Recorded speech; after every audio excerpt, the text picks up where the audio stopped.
कि ये जो फलाए आम के 215 इंस्टीट्यूशन स्कूल्स को टेक ओवर किया, ये जम्मू कश्मीर के जो तालीमी इदारे हैं, जो यहाँ के हमारे इंस्टीट्यूशंस हैं, जो हमारी यहाँ की सकाफ़त है, उस पर एक और हमला है।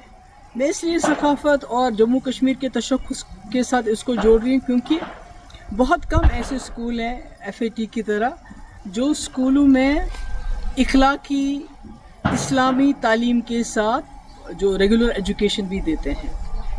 मतलब कोई आप किसी स्कूल का नाम नहीं ले सकते हैं जहाँ पर ये बैलेंस मेंटेन होता हो।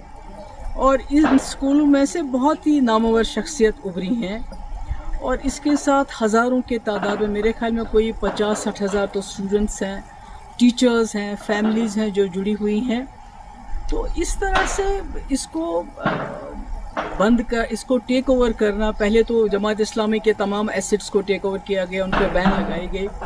पर तभी उम्मीद थी कि यहाँ एक चुनी हुई सरकार आएगी, इलेक्शन होंगे, तो शायद ये जो हम पे ताबड़तोड़ हमले हो रहे हैं हमारे तशख़्ख़ुस पे, हमारे हर इदारे पे, तो कहीं ना कहीं उसको वो रोकने में कामयाब हो जाएंगे। और शायद यही वजह है कि लोगों ने नेशनल कॉन्फ्रेंस को तकरीबन 50 सीटें दी, पार्लियामेंट में 3 मेंबर पार्लियामेंट दिए लद्दाख को लेके। तो पर अफसोस की बात है कि बजाय इसके कि वो इस चीज़ को रोके, तो ये गवर्नमेंट की तरफ से ऑर्डर आना, मुझे लगता है कि ये मतलब एज अ कश्मीरी मुझे लगता है कि ये जो लोगों का जो भरोसा है उन पे क्या गुजरी होगी, मैं उसका अंदाज़ा नहीं लगाना चाहती। क्योंकि पिछले इलेक्शन में तमाम लोगों ने अपनी आइडियोलॉजी से बालातर उठ के, चाहे वो जमात इस्लामी थे, चाहे अहले हदीस थे, चाहे एम्प्लॉइज़ थे, चाहे टीचर्स एसोसिएशन थी, चाहे नौजवान थे, सब ने सोचा कि एक ही जमात को वोट देंगे ताकि ये जो तूफ़ान आ रहा है हम पे मरकज़ की तरफ से, इसको शायद एक जमात रोक पाएगी, एक ही जमात रोक पाएगी। क्योंकि PDP को तोड़ फोड़ करके PDP लगता था लोगों को ये ख़त्म हो चुकी है, ये मुकाबला नहीं कर पाएगी। तो ऐसे में ये होना, और अभी आपने देखा कुछ देर पहले जो हमारी उर्दू ज़बान है, सरकारी दफातर में से उसको तकरीबन ख़ारिज किया जा रहा है। हमारी किताबों, हमारे जो सिलेबस है, जो करिकुलम है, उसमें जो है हमारे शेखुल आलम रहमतुल्लाह अलैह हैं, या हमारे अल्लामा इकबाल साहब हैं, या इसी तरह जो हमारे आगा शाहिद साहब हैं, उनको बिल्कुल उससे अलग किया जा रहा है। तो सरकार जो है खामोश है, और इस बार तो सरकार हिस्सा बन गई।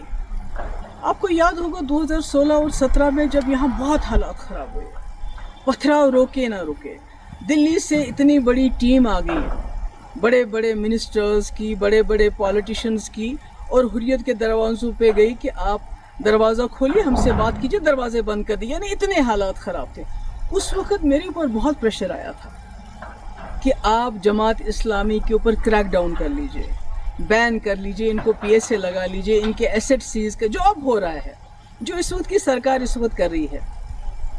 मगर मैंने सोचा कि अगर मैं अपने ही लोगों पे बिला वजह इस किस्म की कार्रवाई, या तो कोई सबूत हो कि भाई इस वक्त ये कुछ ऐसा कर रहे हैं तो आप कोई एक्शन लोगे, मगर सिर्फ इनकी आइडियोलॉजी की वजह से किसी ने जाके दिल्ली में चुगली खाई थी कि भाई वहाँ जो भी कुछ कर रहे हैं वो जमात इस्लामी के लोग कर रहे हैं, जो पथराव हो रहा है, जो मुल्क के मुखालिफ जो मुहिम चल रही है, वो सब जमात इस्लामी। और मैंने उस वक्त स्टैंड लिया, जैसे मैंने कठुआ में स्टैंड लिया। हालांकि मेरे पास अक्सरियत नहीं थी, हम PDP BJP सरकार में बने हुए थे। आज नेशनल कॉन्फ्रेंस के पास अपनी अक्सरियत है, उसके बावजूद वो इस किस्म के फैसले करती है। मुझे लगता है ये अफसोस के लायक है।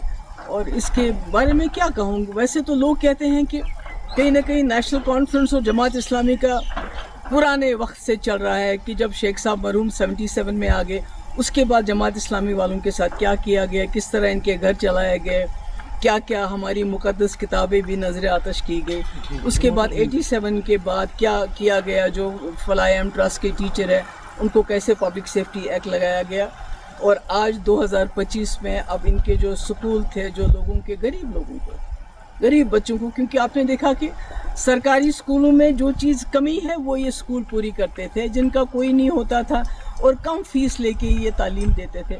تو آج انہوں نے اتنا بڑا سسٹم جو ایک بنا ہوا ہے اس کو ایک حساب سے تباہی کے دہانے پہ پہنچا دیا ہے.